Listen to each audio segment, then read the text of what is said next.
Good morning students. आज हम लोग एक नए टॉपिक पे कुछ चीज़ें करने जा रहे हैं। इस टॉपिक में इस वीडियो में हम लोग समझेंगे कि डेसिमल नंबर को बाइनरी में कैसे कन्वर्ट किया जाता है। स्टूडेंट्स, ये क्लास 7 का एक टॉपिक है जिसमें हम डेसिमल नंबर को बाइनरी में कन्वर्ट करते हैं। तो आज हम लोग इस वीडियो में उस चीज़ के बारे में जानकारी करेंगे कि कैसे इसको किया जाता है, उसका प्रोसेस क्या है। स्टूडेंट्स, हम लोग आगे बढ़ें इससे पहले मैं ये कहूँगा कि आप इस चैनल को लाइक करिए, सब्सक्राइब कीजिए और इसका नोटिफिकेशन ऑन कर लीजिए, क्योंकि जब भी नया वीडियो आएगा तो ये आप तक सूचना पहुंच जाएगी। So students, let's start today's topic, decimal to binary. In this presentation we are going to understand conversion of decimal to binary. इस प्रेजेंटेशन में हम लोग ये समझेंगे कि डेसिमल नंबर को बाइनरी में कैसे कन्वर्ट किया जाए। इसके लिए हम लोग एक नंबर लेते हैं as example. We take a number as example 14। हम लोग 14 एक नंबर लेते हैं जो कि डेसिमल नंबर है, जिसको हम लोग बाइनरी में कन्वर्ट करेंगे। We know that the base of binary number is 2. Students, आप लोग जानते हैं या अगर नहीं भी जानते हैं तो ये जानकारी आप तक पहुंचनी चाहिए क्या कि बाइनरी नंबर का जो बेस होता है वो होता है 2। ये 2 इसलिए होता है कि केवल इसमें दो नंबर यूज किए जाते हैं, 0 एंड 1। इसलिए 0 एंड 1 दोनों को अगर किया है तो 0 एंड 1 केवल दो ही नंबर हुए। इस तरीके से हम लोग समझ सकते हैं कि बाइनरी नंबर का जो बेस हुआ वो हो गया 2, 0 एंड 1। इसीलिए क्योंकि हम लोग इस नंबर को 0 एंड 1 फॉर्मेट में ही लिखते हैं। इसमें हम लोग करेंगे क्या, इसको फाइंड करने का क्या हम लोग का तरीका होगा। Hence we divide 14 till we get its quotient is 0। इसलिए इस 14 को हम लोग 2 से तब तक डिवाइड करेंगे जब तक कि इसका क्वोशेंट 0 नहीं हो जाता है। तो वो कैसे होगा, अगला स्टेप पे हम लोग चलते हैं। अब आप लोग यहाँ पे देख सकते हैं कि हम लोग सबसे पहले बाइनरी में जब इसको कन्वर्ट करना है तो 14 को हम लोग डिवाइड कर रहे हैं 2 से। तो 2 से डिवाइड कर रहे हैं तो यहाँ पे हम लोग ये देखेंगे क्या कि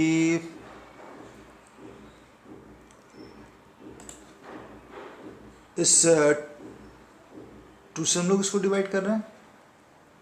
2 7 जा, आप देख सकते हैं यहाँ पे 2 7 जा 14, 2 7 जा 14। इसको हम लोग माइनस कर रहे हैं, 0 0 मिल रहा है।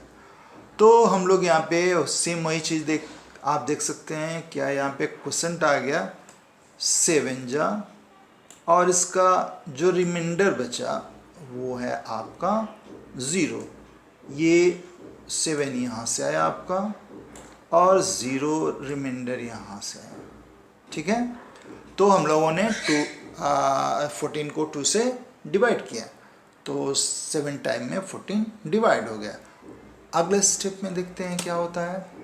अब हम लोगों के पास 7 है, हमें क्या करना है कि 7 को हम लोगों को डिवाइड करना है। 7 को डिवाइड करना है तो फिर हम लोग सेम प्रोसेस अपनाते हैं, 2 से डिवाइड करते हैं 7 को। तो 3 टाइम में इसमें मल्टीपल करते हैं 2 का तो 6 आता है हम लोग के सामने, 6 आता है। 7 में से 6 हम लोग माइनस करते हैं तो हम लोगों को रिमाइंडर 1 मिलता है, यानी क्वोशेंट 3 एंड रिमाइंडर 1। इस चीज़ को हम लोग यहाँ पे लिखते हैं। यहाँ आप देख सकते हैं 2 को 7 को हम लोग 2 से डिवाइड किया तो हमको ये 3 मिला, ये है क्वोशेंट, ये कहाँ से आया, यहाँ से, और ये रिमाइंडर इसका जो है यहाँ से आया, ठीक है। अगले स्टेप में हम लोग फिर देखते हैं हम लोग क्या कर सकते हैं। अगले स्टेप में हम लोगों के पास 3, तो 3 को हम लोग क्या करते हैं कि 3 को अगेन हम लोग 2 से ही डिवाइड करते हैं। तो इसका डिवीज़न प्रोसेस देखें। 3 को हम लोग 2 से डिवाइड करते हैं तो 1 टाइम में हम इसका मल्टीपल करते हैं और ये 3 पूरी तरह से डिवाइड नहीं होता है तो यहाँ हम लोगों को क्वोशेंट जो है 1 मिलता है और रिमाइंडर भी हम लोग 2 को माइनस करने पे 1 ही मिलता है, तो हम लोग इस चीज़ को लिखते हैं, इसका क्वोशेंट हम लोगों ने यहाँ पे लिख दिया और इसका रिमाइंडर यहाँ पे आ गया। ठीक है, अब अगले स्टेप में, अगला स्टेप स्टूडेंट्स आपके लिए थोड़ा सा अटपटा लगेगा, क्योंकि इसमें भी हम लोग फिर 2 से ही डिवाइड कर रहे हैं 1 को।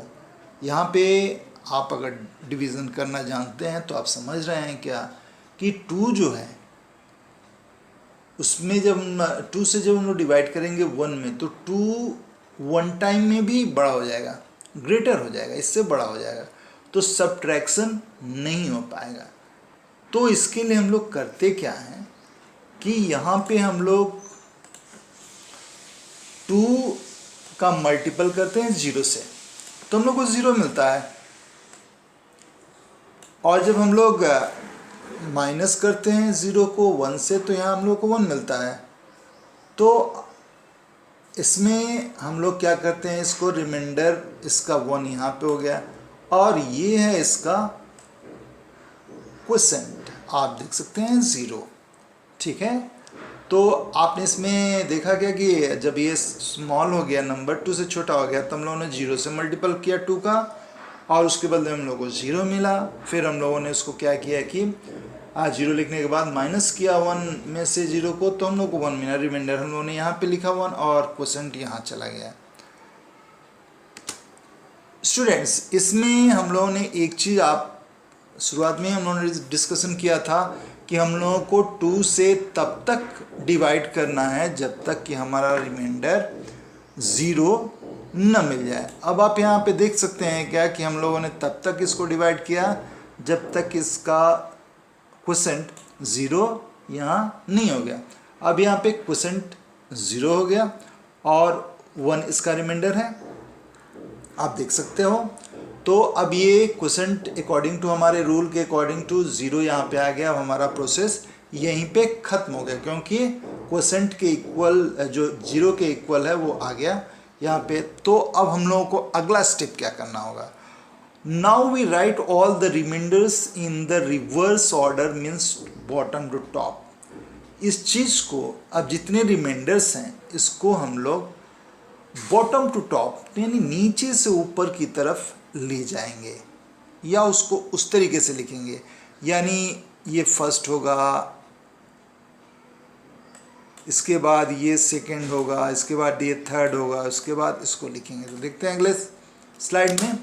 अगले स्लाइड में आप देख सकते हैं कि 1, ये जो है आपको 1, ये हम लोगों ने आगे इसको लिखा, उसके बाद इसको लिखा, इसके बाद इस नंबर को लिखा, और सबसे लास्ट में इसको लिखा। तो इन चारों नंबर को हम लोगों ने दे दिया। ये है रिमाइंडर्स, रिमाइंडर्स को ही लिखते हैं हम लोग रिवर्स ऑर्डर में, बॉटम टू टॉप। ओके, अगला स्टेप हमारा क्या आता है। इस प्रकार से हम लोग अपने लास्ट स्टेज पे पहुंच गए, जहाँ पे हम लोगों ने 14 को कन्वर्ट किया बाइनरी डिजिट में, और आप देख सकते हो क्या कि इसका आंसर जो आया है 1 1 1 एंड 0 आया है। इसको हम लोग ब्रैकेट में क्लोज करते हैं और उसका बेस जो है वो 2 लिखते हैं। यहाँ पे 2 जो है वो बाइनरी का बेस है, यानी आप देख सकते हैं इसमें कौन कौन से नंबर है, 1 एंड 0, केवल 2 ही नंबर का इस्तेमाल होता है, इसीलिए आने वाले नंबर इसमें 1 1 1 एंड 0 है।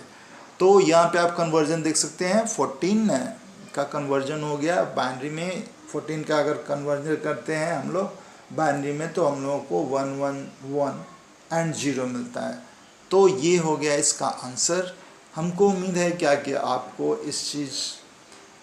ये चीज़ आपको बहुत अच्छे से समझ में आई होगी। अगर नहीं समझ में आए तो आप लोग इसको एटलीस्ट इस वीडियो को 2 से 3 या 4 बार देखिए, ताकि ये आपको समझ में आ जाए। हो सकता है एक बार में आपको समझ में ना आए, तो आप इसको 2 3 4 टाइम देखिए, और हमको उम्मीद है क्या कि इसके बाद आप इस चीज़ को अच्छे से समझ जाएंगे कि एक बाइनरी डिजिट को, सॉरी, एक डेसिमल नंबर को बाइनरी में कैसे कन्वर्ट किया जाता है। ये हो गया फुल इसका प्रोसेस। ठीक है, ये यहाँ से प्रोसेसिंग है यहाँ पे, और ये पूरा ये भी प्रोसेस के अंतर्गत ही है। तो इस तरीके से हम लोग अपने आंसर पर पहुंचते हैं। हमको उम्मीद है ये चीज़ आपको समझ में ज़रूर आएगी। आपको वीडियो वॉचिंग करने के लिए थैंक्स, और आपसे ये रिक्वेस्ट है क्या कि आप इस वीडियो को जरूरी से लाइक और शेयर करेंगे, यही आपसे रिक्वेस्ट है। ठीक है, थैंक